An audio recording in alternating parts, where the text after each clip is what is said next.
How's it going, man? Hey, how's it going, Charlie? Oh, it's going well. It's going well. Well, man, thank you for taking this time today. 100%, man. Just got done with strength and conditioning, and time to eat here in a little bit, and then go back to training tonight. Sounds good, man. Well, we're recording, so we'll go ahead and get started if you're ready. Oh, I'm ready. All right, Charlie Vann here with UFC welterweight and Fortis MMA fighter Ramiz Brahimaj. Most importantly, Ramiz, how are you today? Man, I'm good, Charlie. How you feeling? I'm feeling good. Can't complain. I mean, man, the MMA world, every weekend, something exciting and going on. And of course, this past weekend, some great fights. But let's talk about you. Before we get into your fight here on August 21st with Sasha, you know, 2 summers ago, I know, and not to rehash something you've talked a lot about, but you know, you had the issue with the eye, so you're waiting for that opportunity on the Contender Series, which is a UFC opportunity. You know, unfortunately that didn't happen. Fast forward last summer, the pandemic was going on, the beginning, so you're waiting for that opportunity. Now we're heading into this summer. You're about to make your second UFC appearance. What's going on through your mind? What are some things during this time, during this process, that you've really had a chance to reflect, even from your first UFC appearance last November? Man, you know, I don't think you could have asked a better question, to be honest, and an amazing question and a challenging one at that. You know, it's been a tough road, man. You know, just with everything that literally has transpired in the last 2.5 years. It's felt like a 2020, but I've one big 2020, you know, from the surgery to my UFC debut, which, like I said, I'm proud of my UFC debut. You know, I fought a very tough veteran who is now on a streak of his own. Unfortunate ending. I think I had like, what, a minute 30 or 2 minutes left in the round when that cut happened on my ear. Then the surgery with my eye. I mean, man, it's just, you know, if this is a test of patience, holy shit, man, it's kind of it's kind of crazy, you know. But I see the silver lining in everything. There's always a lesson to be learned, and one of the biggest lessons that I've learned is that to be grateful for everything that happens, you know, because there have been times, especially when I was undefeated early in my career, zipping through guys, right? Going like 1 minute finishes and all of this. And, you know, I kind of felt ungrateful at those times, you know, where I was always like, yeah, I want more, instead of wanting more, but being happy with what I currently have, you know. And I think a lot of what's happened to me in the last 2 years has definitely brought a new level of gratitude to my life about the fight game, about truly loving what I do to the absolute limit, right? Because now I have a newfound love, a newfound fire, a newfound desire just to train, you know, just to wake up, go to the gym. You know, I remember early in my career, like I said, I would be so ungrateful. I would just be like, yeah, you know, I'm good. I'm hanging out. You know, I could do whatever I want. I'm this guy, I'm that. But I realized, like, you know, in order to get to the next level, you really have to train a lot harder, and you have to push yourself in ways that you never thought possible. I love my rounds now. I do rounds, and I don't know if it's like a little weird kind of psychotic thing, but I look forward to it. I'm like, man, just throw me right into that fire. Let's go. You know, like, I'm not worried about it. You know, let's just do it. Let's do it. I want to go to these dark places that a lot of people hate to go to, especially in training. And I want to live there. I want to just stay there for as long as possible, right? And just keep staying there and staying there. And then when I come out, I just want to be a better fighter. I want to be, so that whenever I get to the fight, I could take my opponents to that place and just drown them, because I know I could stay there longer than they can, you know? My intestinal fortitude is just, it's very strong. So it's definitely taught me how to be grateful, and it's definitely taught me how to up my ante in my work pace, right? So, like I said, I definitely look at everything that's happened. It's been a little unfortunate, but it's a part of my journey. It's gonna make my success story all that much better, and everybody that's been around me is gonna be aware of that, right? So once the success starts to come and I get on this streak and I start doing great and amazing things, everybody can look back at my story as an index, right? They could be like, you know what? This guy went through this. He went through all of these troubling times, these trials and setbacks and all of this. And look at him now, right? You know, you look at fighters like Michael Bisping and all of these guys that have been through so much, man. And it's weird because I used to not like Michael Bisping, but then you look at his story and you just see what the guy's overcome just to become a champion. And you can't help but love the guy. You can't help but respect him. And you kind of understand why the chip was on his shoulder, right? So, like I said, I hope that one day I can be the same exact way, right? Through all the trials, tribulations, struggles, everything, that somebody can look at me for motivation. So I'm 100% blessed, 100% fortunate, and I'm just ready to rock August 21st, man. Do you think part of that love too comes from, or that pre-love comes with maturity too? You know, you talked about how earlier you wanted it more, and that's kind of can maybe be from that younger fighter, you know, mindset. I know you're not close to your prime yet or 30s just yet, but you have a lot of experience.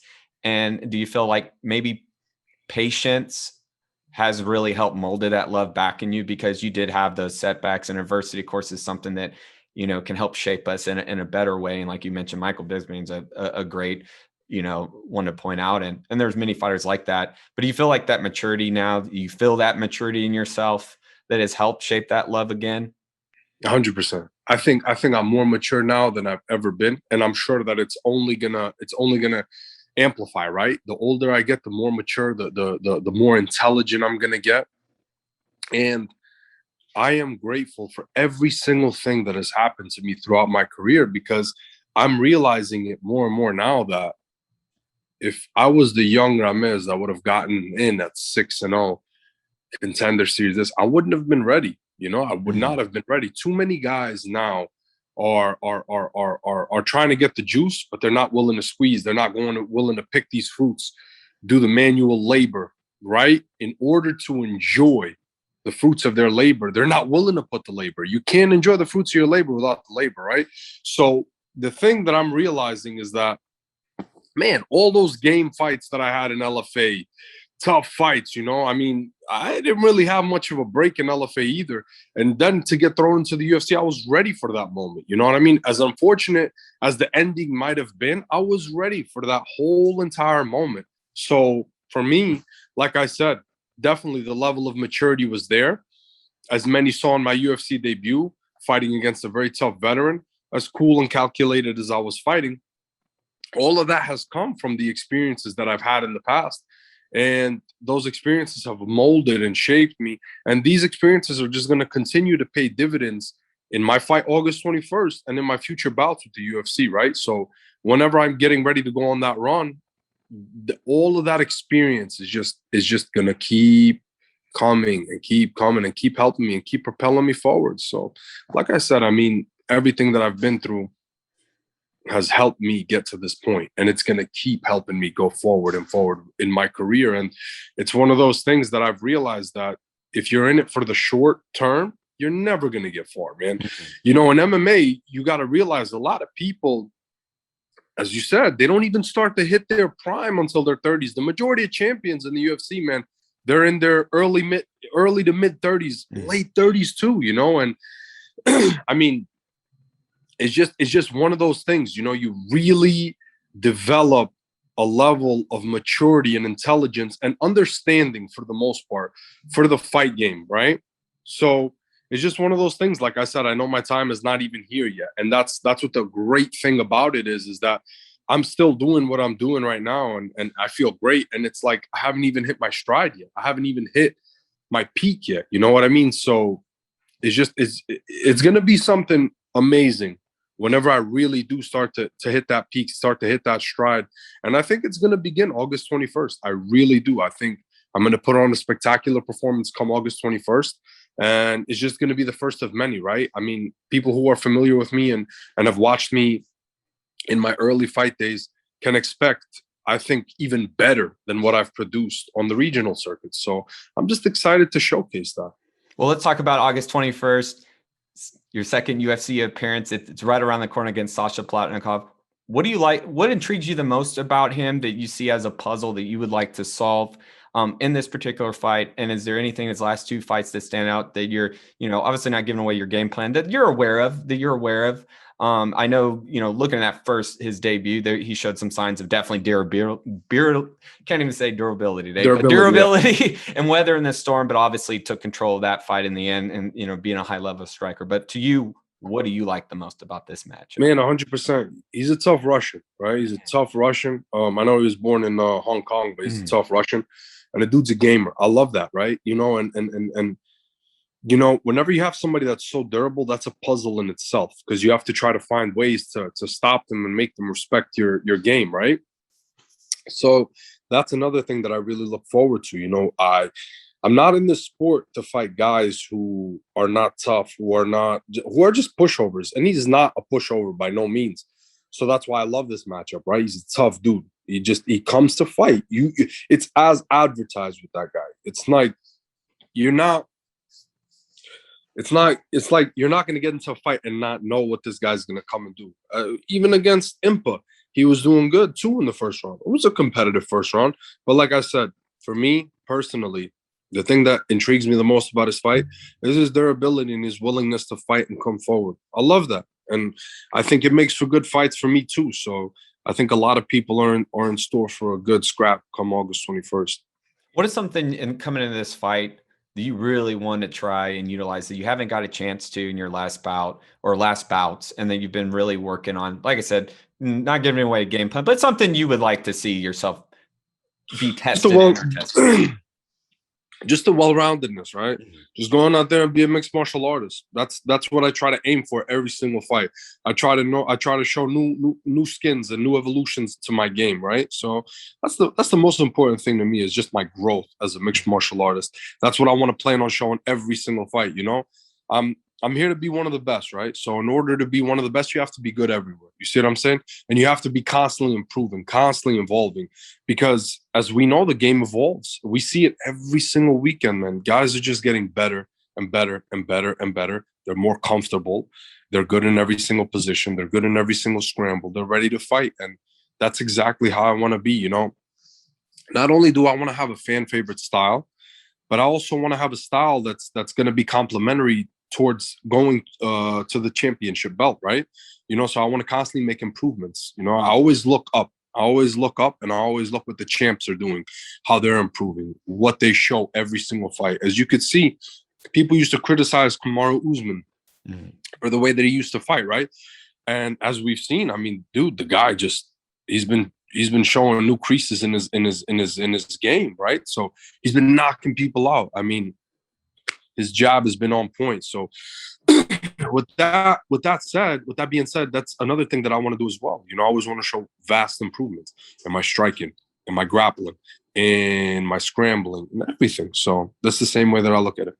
Now, you're sharing this card alongside Austin Lingo, your teammate. The last time the two of you were on a card was an LFA card back in March of 2019. Both of you actually picking up back-to-back submission victories. I know you want to finish the fight anyway, or that you can. Is that a submission you see very well a possibility with this matchup? Yeah, 100%. For me, like I said, I always go for the finish, be it knockout, be it submission. And if I do get a decision, I want to dominate, right? I want to dominate every single aspect of it. That's just the way I am, right? And it's just a competitive spirit that I have. So for me and Lingo, if we could pick up back-to-back submissions in this fight, that would be awesome, man. That would just be, like a tip our hat back to LFA and everything that they've been doing. So they gave us that platform, right, to compete and to show our skills. And we were brought up through LFA to the UFC. So for me, that would be amazing. Or we get knockouts, right? So I knock my guy out, Lingo knocks his guy out, So either way, it would be awesome for me and Lingo to secure finishes in this fight, in our fights August 21st back-to-back. For us watching that, obviously isn't backstage. And one thing about Fortis, we see a lot of fight cards with multiple fighters, teammates on them. What is that atmosphere like when you're sharing the same card? Obviously, fighting's individual, but there is a team through the gym. So what is that like back there? It's an amazing experience. And it's a vibe that, as cliche as it sounds, everybody's like vibes these days. They say that word, they overuse it and abuse it. But it's definitely a feeling, a vibe, an atmosphere that it can't be replicated. Like it takes me back to the LFA days when we used to fill up the locker room and we'd have like 7 guys on the card. Hopefully one day we're going to be able to do that in the UFC. You know, that's of course that's one of the top goals for us to do, is to have everybody that we had on the regional circuit fight in the UFC and fill up the backstage. And we just feed off of each other, you know. And the good thing about it is that me and Lingo have competed on several cards together, and we know each other very well, right? We play Warzone a lot together. Oh, nice. So. Pretty good. Lingo's good, man. He's really good. I know he's. What's your username? Young Johnny Blaze. Nice. I don't know. I don't know how to spell it. I have like some underscores and stuff on it. Is that like an alter ego you came up with? Young Johnny Blaze. I could see him. Man, like it's just nice suit. Johnny Blaze is the Ghost Rider, right? That's right. That's right. That's right. So that's Young Johnny Blaze. You know, I love Ghost Rider, man. It's a pretty cool superhero, and like I said, man, it was a pretty cool username, right? It's catchy. And I know Lingo, he's really good at Twitch and everything. So, and playing video games in general, the guy's a freak. I remember when we were in Abu Dhabi, we were playing. He actually got me to play. Man, I forgot what game it was. It was kind of like a Warzone game, but it had the same concept and everything, but it was highly, highly futuristic. And man, you know, Lingo is one of those dudes. When you play with him, man, he's intense in the cage. He's intense on PlayStation as well, man. I have PlayStation. I think he plays on PC, but he's intense on PC. So, but yeah, it's definitely one of those things that I look forward to, right? Fighting alongside another one of my teammates, especially Austin Lingo. You know, I got to corner him in Abu Dhabi. That was a pleasure of mine, and it was an even bigger pleasure to watch him get his win and cement his name in history. He was the first person to open up that card in Etihad Arena in Abu Dhabi. So, like I said, hopefully we can continue that tradition and get more wins in the future. But first and foremost, secure these back-to-back wins August 21st. Does it kind of feel like, you know, right now we're in the Olympics and you have, you know, relay and swimming and track? Does it kind of feel like that passing the baton? I believe, is he either before you or you're right before him? Either way. Does it feel like that kind of like behind backstage that, okay, I got to take the momentum or give that momentum?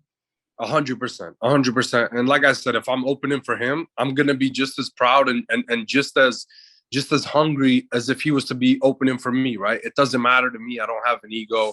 I'm not one of those guys that's like, oh man, you know, I'm bigger and, you know, I should be ahead of him on the card. I don't care, man. You know, for me, the most important thing is for me to secure the win and for him to secure the win, right? Mm-hmm. So, of course, I look at it that way as a relay, right? So if that means me going out first and setting the tone and lighting that fire underneath him and myself to get these wins and do so in impressive fashion, so be it. But 100%, I'm focused on my fight, but 100%, I definitely want him to feed off of me just as I'll feed off of him. Do you have a prediction for the Sasha fight? A finish. I don't know when, I don't know how, I don't know where, like what round, but I do predict myself finishing him. You know, I've been working really hard this camp, and even if it's patience, even if it's in the second round, late in the third round, Charlie, you know my style. I've been the same guy for a while now, and you know, just go out there, be me, have fun, you know, and handle business. But I'm always having that finish in my mind, 100%. What's your thoughts on that main event? Huge main event. Jared Cannonier takes on Calvin Gastelum. Both of them contenders at 185. Man. Both have, you know, coming off of losses against, you know, Robert Whitaker, the former, you know, UFC middleweight champion. You know, no shame there. Obviously, you know, Robert looks so good as always. But what do you think? How do you think that one plays out stylistically? You know, I'm really pulling for Gastelum. Mm-hmm. I know he's had a rough patch. I think he's 1-3 in his last 4. Mm-hmm. So I'm definitely going to be pulling for him. I just love his style. I've always loved Kelvin's style. He's a gritty fighter. You know, the dude comes, he slings, right? And he's one of those dudes that could utilize his wrestling whenever he wants. Mm-hmm. But the guy comes out and he gives fans exactly what they want. He gives them banger fights, you know? He's always in the fight. And as we've seen in the, what fight was that? The one with Heinisch, yes. He mixed it up so good, man. Mm-hmm. His hands, his wrestling. everything looked tremendous. And I think he's going to need to implement that a lot in this fight, right? Because Cannonier is no slouch, man. He has some very heavy hands. And it's going to be a very close fight. But like I said, I'm leaning towards Gastelum. I like Gastelum a lot. And like I said, it's another one of those things that I could scratch off the bucket list, fighting with Kelvin Gastelum being the main event. So that's awesome to me. Do you think, we were talking about injuries a second ago. Cannonier unfortunately has had his setbacks with injuries. Do you think there's going to be any urgency in this fight for him? Just, coming back and just trying to restake his place, to be a contender and just making use of that time just because of those setbacks? I think so. Because, when you come off of an injury, you want to make a statement. Mm-hmm. But you also have to understand that we are in the UFC and guys are tough. You see what I'm saying? So you have to be cautious in the sense of, okay, I got a job to do. I got to come back and make a statement. But I also have to understand I'm not fighting a pushover. You see what I'm saying? And it's the same thing for me, right? I understand I'm not fighting a pushover. I'm fighting a guy who's been very active and a guy who comes to fight. And it's the same thing with Cannonier. He's coming off of an injury, but he's also coming off an injury in an opponent in Kelvin Gastelum who's going to be just as hungry as he is. You see what I'm saying? So I think it's going to make for a great fight. And of course, Cannonier 100% in the back of his mind, he knows that he does have to make a statement because as we see with the middleweight landscape, man, it really is right now anybody's place, right? Anybody could grab their stake and then move their chips forward, right? Just like, unfortunately, with Uriah losing, Sean Strickland put his chips forward, right? And it's the same thing now with Darren Till as he comes back with Kelvin Gastelum and Jared Cannonier. And you just see it that anybody in the UFC in general, especially in the top 10, is one win away, an impressive win away at that, from a title shot. You just don't know when you're going to get selected. I thought the fight to make was going to be Robert Whittaker versus Israel Adesanya, and then they gave it to Marvin Vettori. So it's just one of those things, man. You just don't know what the UFC is going to do. The only thing you can do is go out there, fight your heart out, and look to make a statement win. And you never know. You might get selected, especially if you're in the top 10, even top 15, right? So it's just one of those things. It's the name of the game, and that's just the way it is. Very true. Very well said. And speaking of the welterweight division, it was just announced we're going to get to see the rematch between Kamaru Usman and Colby Covington. It's been almost 2 years since they last faced each other. How do you see this one play out? Do you think it changes anything, or do you think we're going to see maybe some more some adaptation by Colby? I think Colby's definitely going to make adaptations. He's a game fighter. I think that first fight definitely burned him a lot. And ultimately, aside from everything that he says, doesn't matter to me, right? You can't take what people say into the fight. You see what I'm saying? I mean, you can use it as fuel, but ultimately you have a job to do. But with that being said, the Kamaru Usman that I've seen in his last 3 fights, it's going to be pretty hard for Colby to go against that right now. I think this is just Kamaru's time. It's just his streak right now. And Kamaru's a dude I've always had respect for, right? He carries himself as a champion inside and outside the octagon. And I've got to train with Kamaru actually a while, I want to say like 2 years ago. Back in 2019, he came to the gym. I got to spar him for a round or two. And it's just his work ethic, the guy is just, like I said, he's a champion inside and outside the cage. And I think it's going to be extremely difficult for Colby in that fight. So I definitely have to side this one with Kamaru. But I do think Leon maybe will give Kamaru a little bit of a harder time than Colby will. But like I said, it's going to be hard to topple Kamaru right now, right in this phase where he's at in his career. He's just firing on all cylinders, and he's really starting to find his groove in his striking. And he's blending everything so well. You see what I'm saying? So in the Jorge Masvidal fight on Fight Island, he used his wrestling, he used his clinch work. In the rematch, he knocked Jorge out.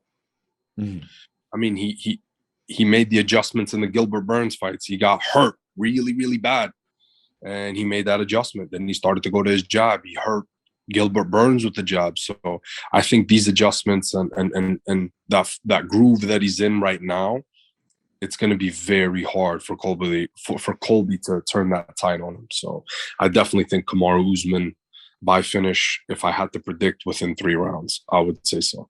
For Colby's sake, do you think this is, I won't say necessarily now or never, but obviously with Usman as the champion, because, a loss would be, 2-0. And you have Gilbert Burns, who just is, you mentioned Leon Edwards. Obviously, he has set himself up to possibly be that contender, and many in mind should be the contender. But you got Gilbert, who just kind of spoiled the party for Wonderboy, who had a winning streak going. So for Colby, is this kind of now or never, especially with Usman? It has to be. It has to be. It has to be. And like I said, we might get a very good new and improved version. But the thing is that it's hard to tell, because the issue here is that whenever Colby fought Tyron Woodley, he did to Tyron Woodley, unfortunately, what I knew he was going to do to Tyron Woodley. You see what I'm saying?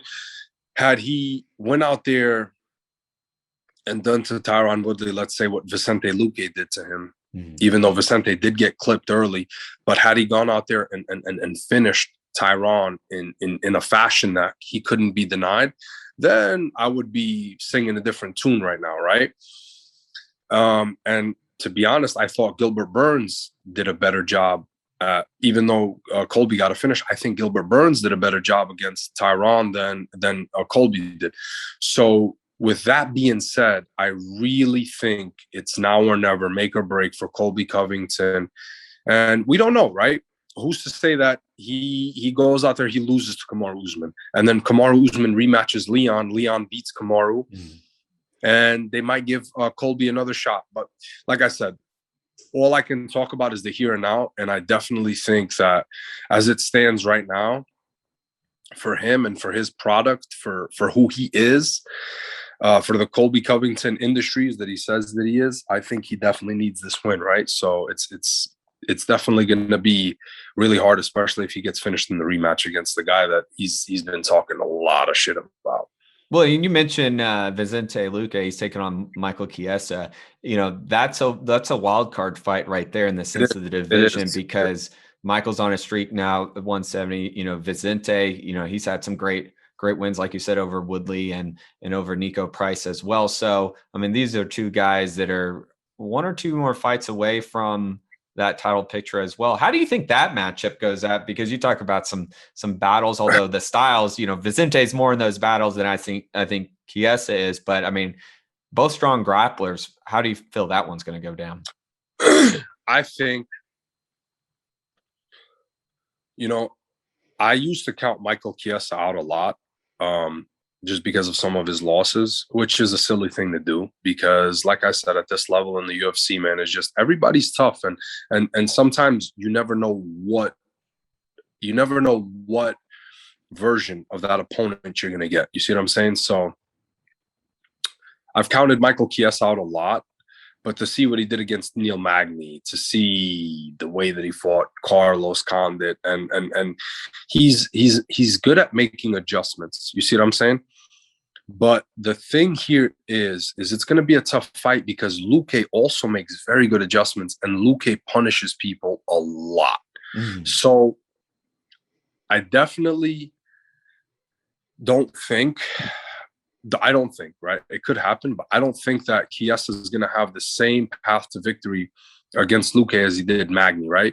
He's definitely going to want to try to wrestle heavy with Luque, because it's not the smartest thing in the world to do to stand in front of Luque, right? The guy has power in both hands. He has exceptional knees, and he also has very good submissions where he rocks people. He catches people in darces. He catches people, and that's his patent, right? He has a very good darce. for as long as I've been watching Luque, and like I said, I've definitely been a fan of his, but that doesn't take away from the fact that I would fight anybody in this division, even if I'm a fan of theirs and I admire their style, right? I've been a fan of his, and I also do like Chiesa's grappling. But I think ultimately what it's going to boil down to, it's a 3-round fight. I could definitely see it favoring Luque just because I think that Luque can definitely start to stop the takedowns, but Chiesa's a big dude. But I'm leaning towards Luque a little bit in this matchup just because of how he's looked as of late, right? How he stopped Tyron, how he stopped Price. And, I mean, he did get outstruck by Wonderboy, but, I mean, dude, you got to fight Wonderboy the same way Gilbert Burns fought him, or you're not going to have any success against that guy, right? It's hard to strike him. I love Jeff to death. Jeff is one of the best strikers that I've ever had to stand in front of. But Wonderboy is that's just the level that he's on, right? The guy's been striking since he was, what, 8, 9 pretty years much old? born. Yes, his whole family. He was born with a gi on. Yeah, I mean, there's really no shame in that. But from my analysis, I think that it's going to be a lot harder on Chiesa than it is Luque, and I could definitely see Luque getting a submission finish, right? If not a knockout finish, but I can't sleep on Chiesa either. So I think it's a pretty close fight, right? The times that I've slept on Chiesa, he's pulled upsets and he's pulled out victories, right? So it's definitely going to be.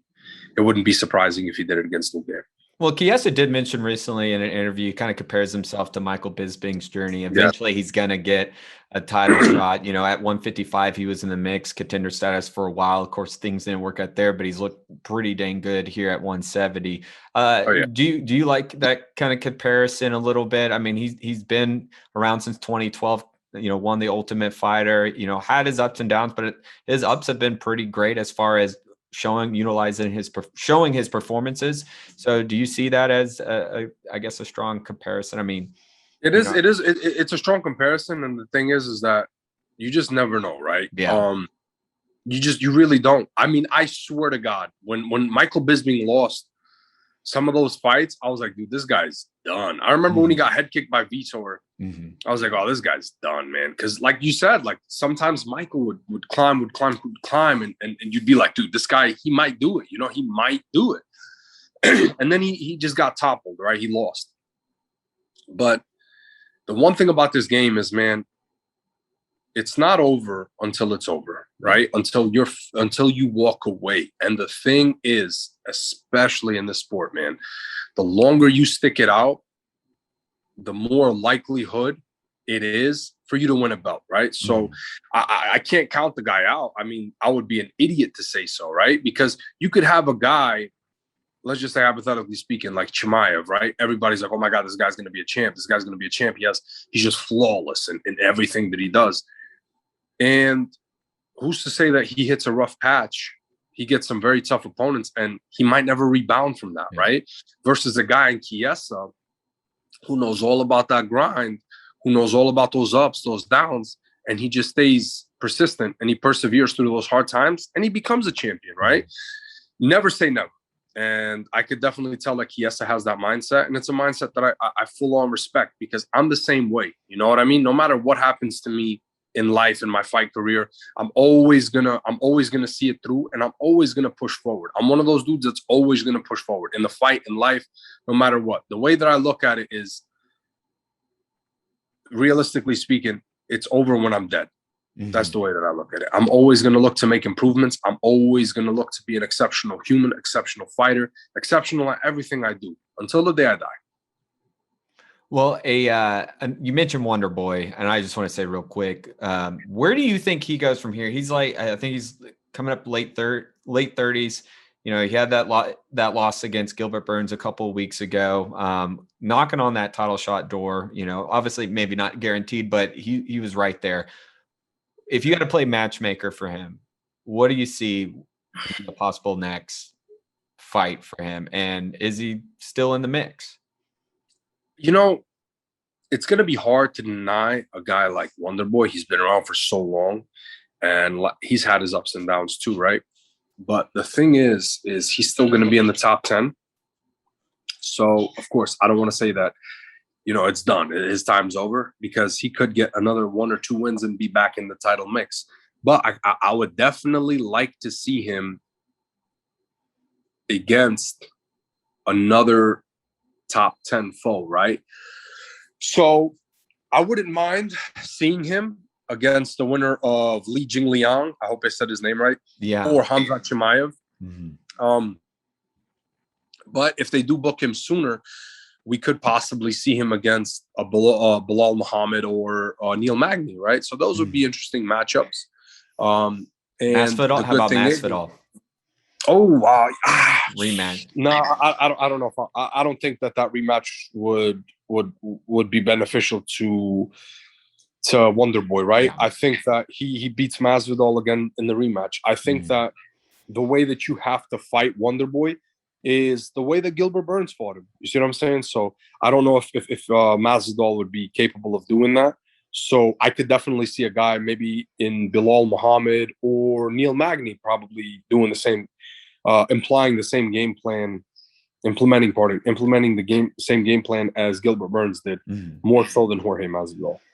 So here's one that I think could be intriguing. And, sometimes you look at a fighter's career and, a setback maybe set him out of that title picture. Not saying the door is closed on Wonderboy, but we're talking about, there's so many different wild card matchups that are right there. And you have Leon and let's say if Colby, pulls up the upset, they'll probably make the trilogy, because that's something you could definitely sell, because that would be huge. And then you have Leon. Here's a matchup, and we don't know the outcome of this matchup yet. Nick Diaz is returning next month against Robbie Lawler, and we'll see. That should be a great one. We'll see how it goes. But if Diaz does get his hand raised, we haven't seen him in the cage since 2015 against Anderson Silva. But if he is able to beat Robbie Lawler, I think that would be a fun puzzle between Wonderboy and Nick Diaz, especially with Nick Diaz's boxing and some of that antics. I just think when you look at intriguing strikeout matches, Nick's coming in here, have fun. I mean, I think he'll dial in and he wants to kind of make a late surge, but he is 38 years old. That would definitely be that would be an interesting matchup, and they're similar in age, right? Mm-hmm. But it just depends on what Nick Diaz comes back, right? Yeah. So I think he does. I think he I don't know. It's going to be tough. What about baby brother? Because when you look at money, when you look like if you're not getting the title shot, Nate Diaz is bigger than the title. We saw that with Leon. Win or lose, he can lose 3 or more. It doesn't matter, because he's going to come to fight. He doesn't back down. He's Nate Diaz. And I mean, that's another matchup. I mean, yes, you would have to definitely favor Wonderboy. But when you think of what is Wonderboy walking away, if he's not walking away with a title or title shot, securing, at least give him fun fights. Yeah. And Nate's a guy that's going to stand. He's going to do his thing. And then, if it's a 5-round, let's say, co-main event, I know they don't want to do many of those, but come on, it's Nate Diaz. And we saw how exciting those last few minutes against Leon was. Yeah. I know stylistically, some people will, Charlie, it's not a good matchup. It's about what. And if I'm looking at Wonderboy, what the fans, and what can you get out if you're a guy like Wonderboy? Like Wonderboy is one of the, obviously he's the NMF, the nicest guy. And I mean, he does have still a very puzzling style, but if you're not going to walk away with the title or that title shot, what can we give him that will be intriguing? I do agree though. Bilal is coming in his own right now at 170. That's an intriguing matchup. Neil Magny. But maybe these super fights, could be something that would pique his interest. I don't know. I'm throwing out some fun, maybe just, hey, career fights. I full on agree with you. Like I said, and I definitely think that would be a fun matchup, right? And it's something that you just never know what you're going to get with a Diaz brother. Mm-hmm. So you could definitely make that point. I would say they should do Gilbert Burns versus Leon Edwards. I agree. And that should be the number one contender fight. Mm-hmm. And we just take it from there, right? That's how the division starts to sort itself. And I know Luke Chiesa is on the come up, but I would like to see that matchup between Leon and Gilbert. I really would, right? Mm-hmm. So if they could book them maybe in the October timeframe, a month before the title fight, That would be a great matchup, and then the rest of the division would sort itself out. You see what I'm saying? So they could remove some of the clutter from the welterweight division and get everything going and flowing. So that would definitely be a good matchup. And then I think they could match Wonderboy up, like you said, with Nate Diaz or Nick Diaz, or Bilal Muhammad, Neil Magny, anybody else, or maybe some of those up and coming surging contenders. So there's definitely a lot of matchups, especially at 170. Well, yeah, 170 is so intriguing right now. I'm excited to see what happens, and I'm really excited to see the return of Nick Diaz come into this division. Before we wrap up here, we talked earlier about mindset, about maturity and growth. Your little brother is continuing his journey in wrestling, right? He's going to start his collegiate wrestling career, right? Yeah. What is your advice to him? You have now in the UFC, you've reached a high level. So you've seen what it takes to carry this journey. Of course, different paths, but combat sports. What's your advice for him going off to college and continuing his wrestling career and trying to keep climbing that peak? Just see it through and hammer on, no matter what happens. I love my little brother to death. So anytime he comes up to me for advice, even though sometimes it might not be the easiest, right? He's 19. He thinks he has the whole world figured out. But, I was 19 as well, too. So I used to think the same exact way. I love him to death. And I always tell him, I'm like, man, no matter what, see it through, right? See it through, hammer on, and just keep doing what you're doing.